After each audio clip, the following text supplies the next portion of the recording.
that will enhance the safety of our communities and help prepare us for potential future emergencies. Facilitated questions and answers with the media will follow promptly after remarks conclude, and the formal bill signing here with photo taking will take place shortly thereafter. Without further ado, it is my privilege to welcome Governor Josh Green.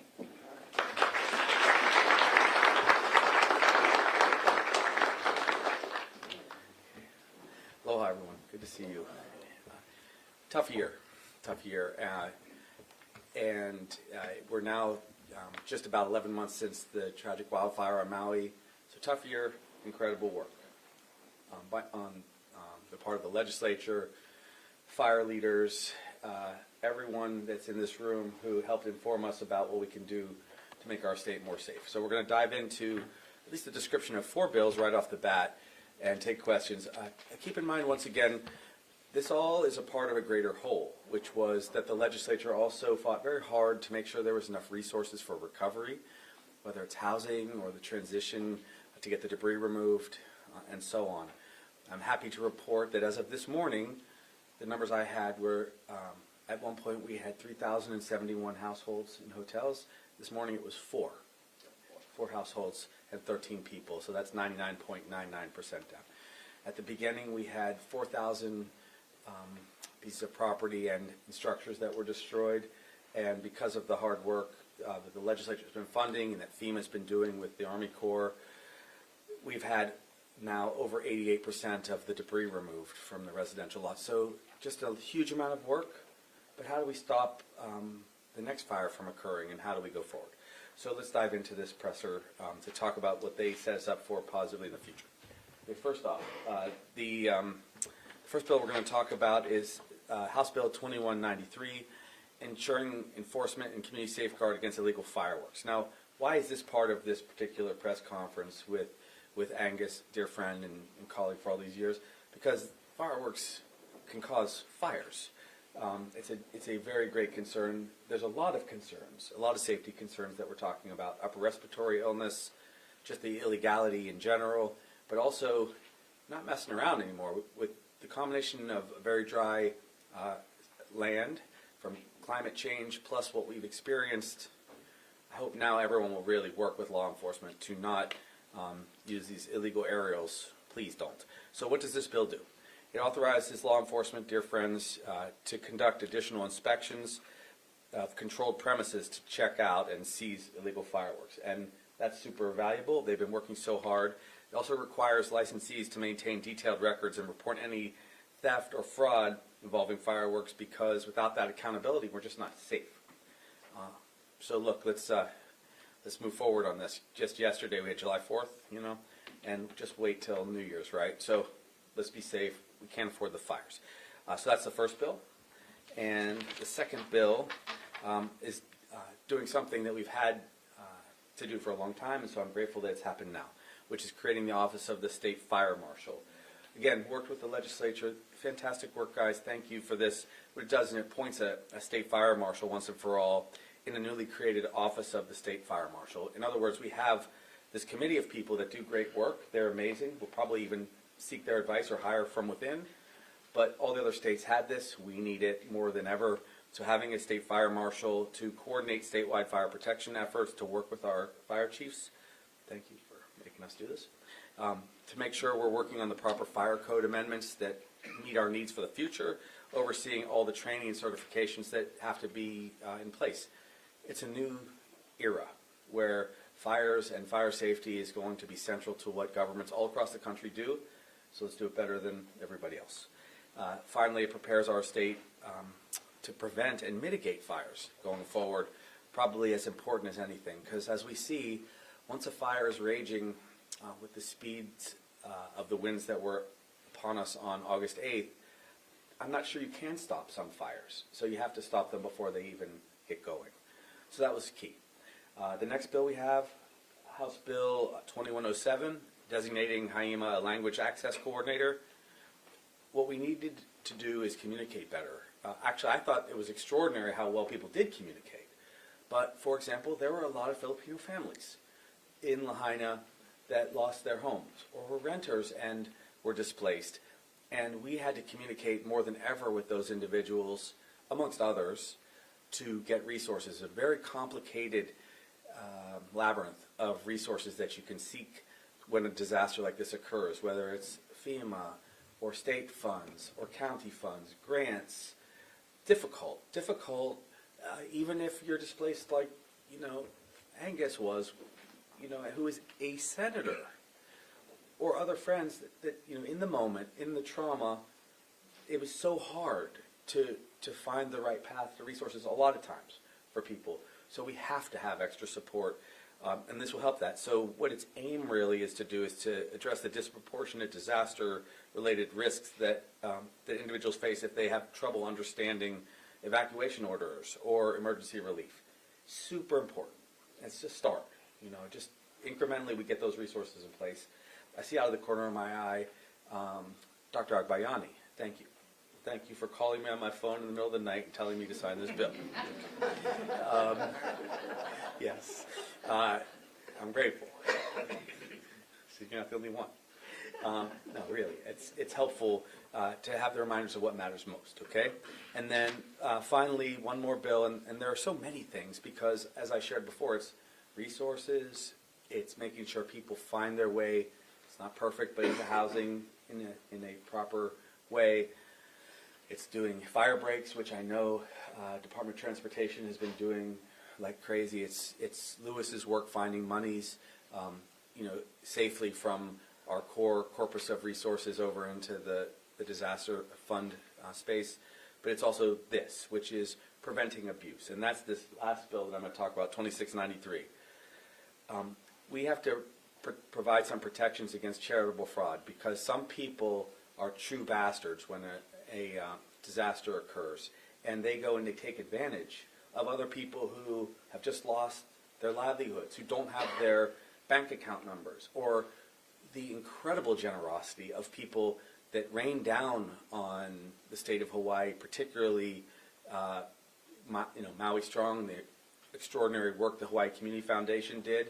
But then there were other people who were gaming the system and trying to raise money for purposes that had nothing to do with helping those who were struggling and wrestling with the trauma they faced. So we have to jack them up. So we have a misdemeanor change now to Class C or B felony. So don't do it. If you try to take advantage of people in the state of Hawaii when we have a disaster, Ann Lopez is going to cut off your you-know-what, okay? So, or whichever you have, okay, men or women. That's what this bill does. So we're making progress. The recovery is going very well overall, though we always are heartsick it's not faster. We're about at 11 months, and with this new legislation, we're just going to be safer this fire season, and we're going to be prepared better for whatever may come in the coming years. And again, thank you, Angus. Thank you for making it through. Aloha.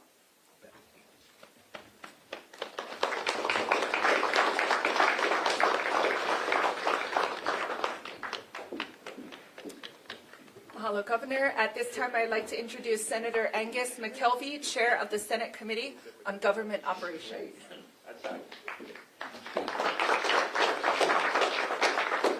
I was just complimenting the governor on his amazing, colorful speech. Music to my ears, I guess. Aloha, everybody. Thank you for being here for the signing of these bills, in particular the bill to address charitable fraud. I can't reiterate what the governor said enough, that if you come into Hawaii with fraud as an intention, you will pay the price. We've seen so many families who have suffered so much absolute hell. And when people give money, they're relying on the fact that the money they give is going to be in the hands of the very victims, not elsewhere. It's not going to enrich those for other purposes. So what happens when this occurs? It actually demonetizes and jeopardizes giving in emergencies. Some people have said, well, this will chill giving. No, what chills giving is fraud. When you think that your money is going to go to God knows what, and not to the very victims who you see faces on television, the next time a disaster comes and there's a plea for help, you may not give. So ensuring that we have a strong charitable giving environment where people know the money they give to the victims of disasters, especially those to come that are not yet named, is important.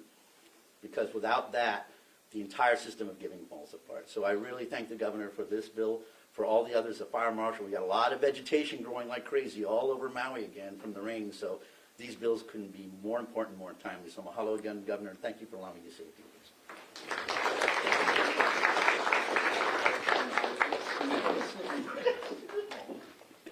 Mahalo for your brief and wonderful remarks, Senator McKelvey. Now please welcome Representative Linda Ichiyama, Chair of the House Committee on Water and Land.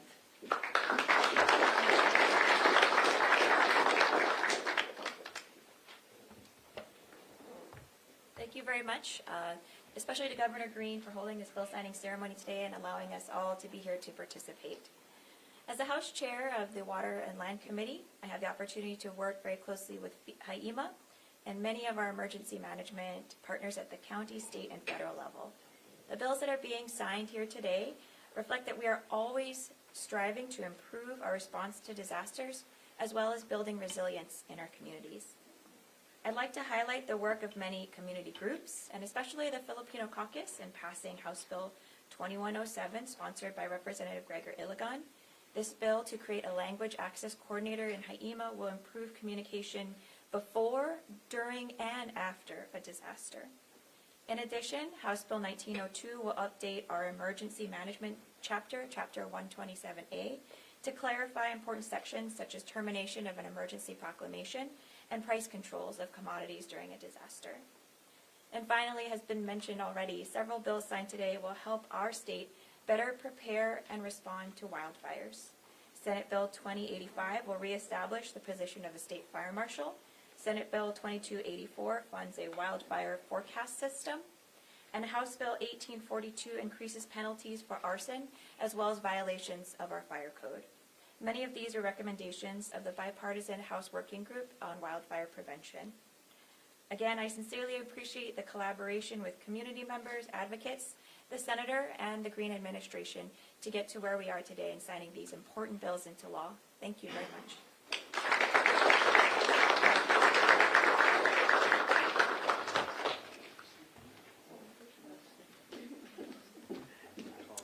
Mahalo, Representative Ichiyama. Next, please welcome Kazuo Todd, Fire Chief at the Hawaii County Fire Department.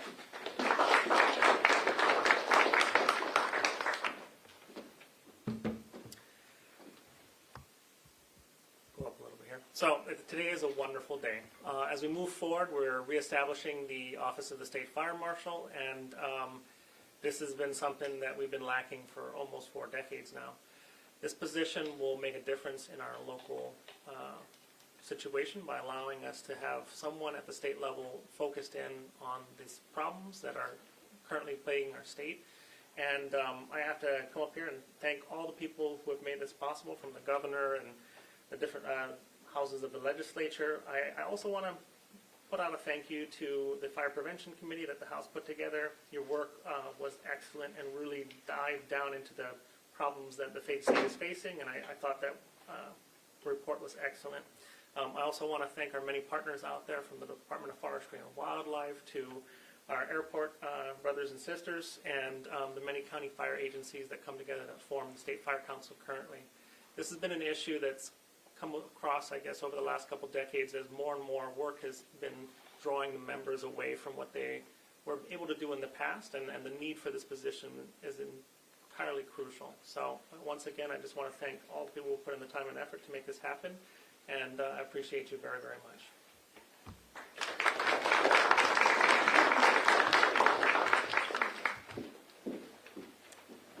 Mahalo, Chief Todd. We will now take questions from the media, and I will ask first question.